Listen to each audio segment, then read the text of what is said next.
Now, analyzers in a mixing session can be really handy, but if you misuse them, then they can become a real problem. As you can imagine, there's definitely something like over-reliance on analyzers that can be a thing. So today I want to talk about how I use analyzers in a mixing session. So here we are in our trusty Visionaries of Reality project.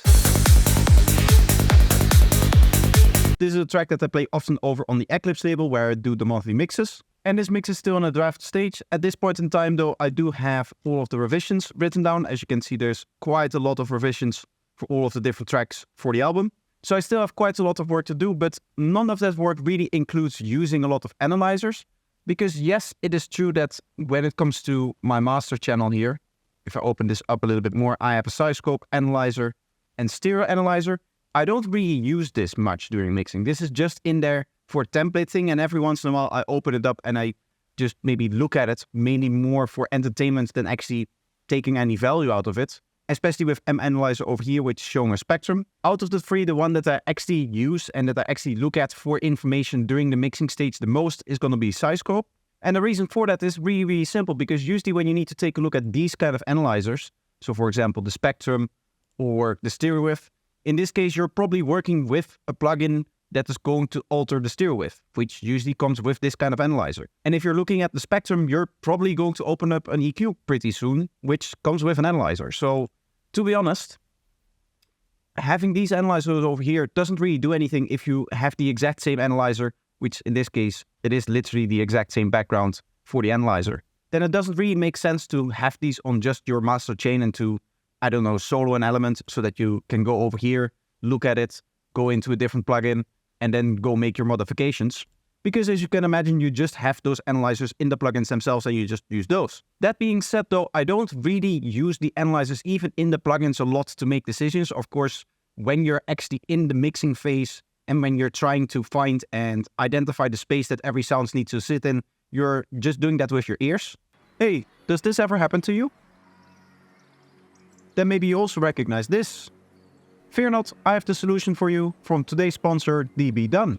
Because dbdone is an amazing project organization and statistics tool which allows you to keep all your productions under control and organized. Use the tag system to classify projects or organize them in stacks to group them. Keep track of project status with customizable project state.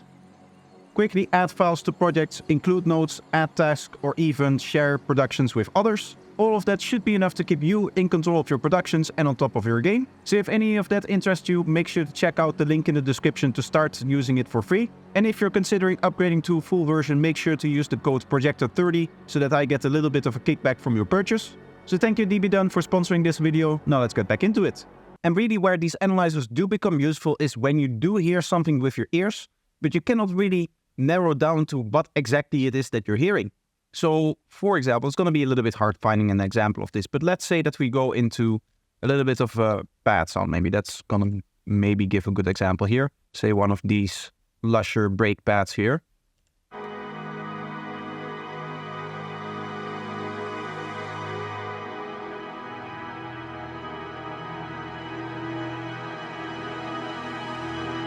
Of course, I'm not saying that they need it, and of course you would listen to this in context if you're actually judging something. But let's say that you, just for the sake of the example, want to EQ this to remove one or more resonances. What you of course wouldn't do is try to, just by listening to the file, identify the frequencies of the resonances that you're trying to find. You're probably going to open up an EQ and you're going to see a few spikes that would pop out and that would identify as resonances, and then you tone them down if needed.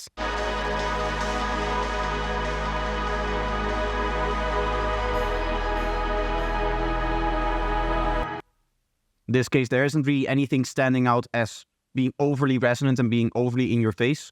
And therefore, of course, on the analyzer, it's not going to show up like the spectrum looking like flat, flat, flat, flat, flat, and then all of a sudden a peak and then it goes flat again. And even in those cases, it's not that, oh, because it's there on the analyzer, you have to take that down. You have to hear the resonance first, and then you have identified the problem, and then you go look for the solution with the analyzer. Don't use the analyzer to find the problem in the mix. Use the analyzer to find the solution to the problem that you've already heard. Now, of course, the same is going to be true for something like a stereoscope. Usually, I don't go looking through my mixes, going soloing elements and then just... Okay, this is the right width here. No, let's go to the next one.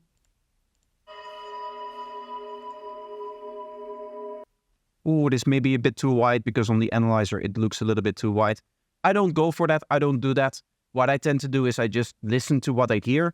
And if there's anything that is standing out like, oh, this is maybe questionable. Does this need to be a little bit less? Does this need to be a little bit more? Then I can find further information in the actual value that you're getting with a width percentage or with the graph over here. I think I should explain this graph though a little bit more. I believe Stereoscope is free. So if you want to get this version of a stereo graph and use it, it is very, very intuitive and it is very useful once you know what is actually happening. So if we zoom into an audio file here, what you'll eventually see is that each of these individual points appear, and these are all of the individual samples of the audio file, all of the individual measurements of the audio file, and those are all of the places where volume is actually registered. Another thing that you can see is that we have a left channel and a right channel, and these are doing, as you can see, different things. And crucially, as you can see, there's like a line in the middle, which is silence. So if we move to where the sound isn't playing, you can see that all of the individual dots are actually on the silence line. But of course, over here, the silence lines still exist. They're just, because there's actual volume in the sound, go above or below the silence line.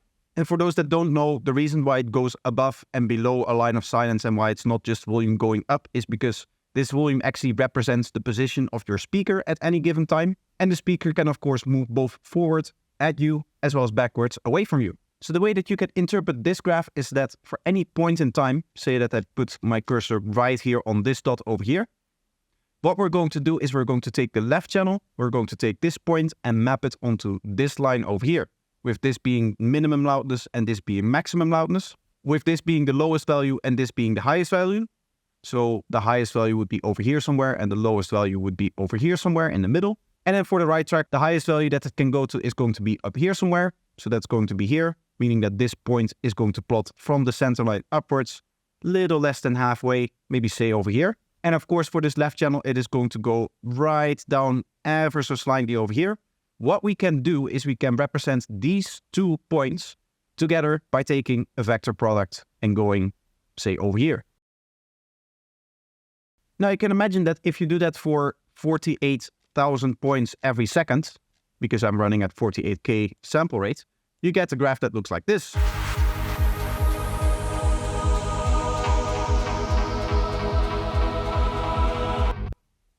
Which, as you can see, are many, many different points. You can also see that we have a neat circle being drawn out, which kind of gives you an average, as well as a line in the middle, which shows you the relative panning. Of course, as you can imagine, if you have no volume whatsoever on the left channel, and you have all of your volume on the right channel, you're going to see a line that looks straight like this.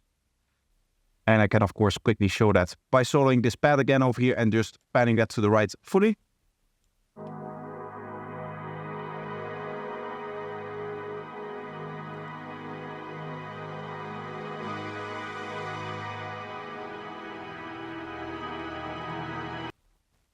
You can probably also deduce how mono and stereo information is going to show up on an analyzer like this, but I'll show that anyway by opening up MSET. And then of course I can make the signal mono, which shows up as a vertical line, and then stereo information is going to do the opposite and show us a horizontal line. You could probably also see what that did to the width parameter over here, and you can use that to kind of read out how wide sounds need to be. We can also show kind of like a spectrum of that by going, for example, like this.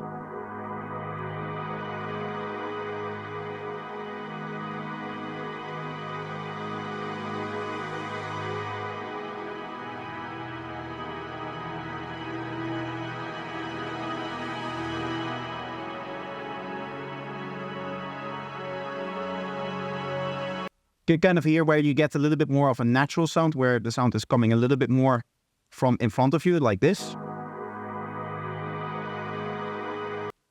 Versus a very like wide sound.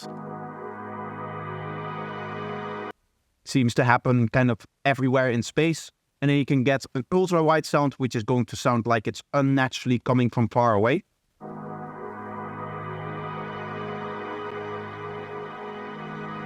Like psychoacoustically, we're now emulating a room that doesn't really exist, or a space that shouldn't really exist. And you're definitely going to hear this kind of stereo width being off on very natural sounds. So for example, any recorded instrument or a vocal or something like that. But also with many synths, as I've said before in the series, the stereo width is very, very important. As I said, the last analyzer that I use is a waveform analyzer, and this one is specifically tied to the beat. The whole purpose of this analyzer is going up to your bass line and your kick drum and just looking at the result here and verifying that all of the processes that you're using still result in a clean kick and bass. Now, I've made a separate video on kick and bass cleanliness a couple of years ago, so I'm not going to go into the details of what that means or how to exactly read an analyzer like this. In fact, I think most people that watch this video are familiar with Psyscope, so they will know what to actually look for. And as you can imagine, this is a more like narrow purpose kind of thing. This is not something that I have open the whole mix or that you would even consider the whole mix. This is just for the kick and bass. Maybe what I sometimes do is look at the kick and bass plus my main drums group over here.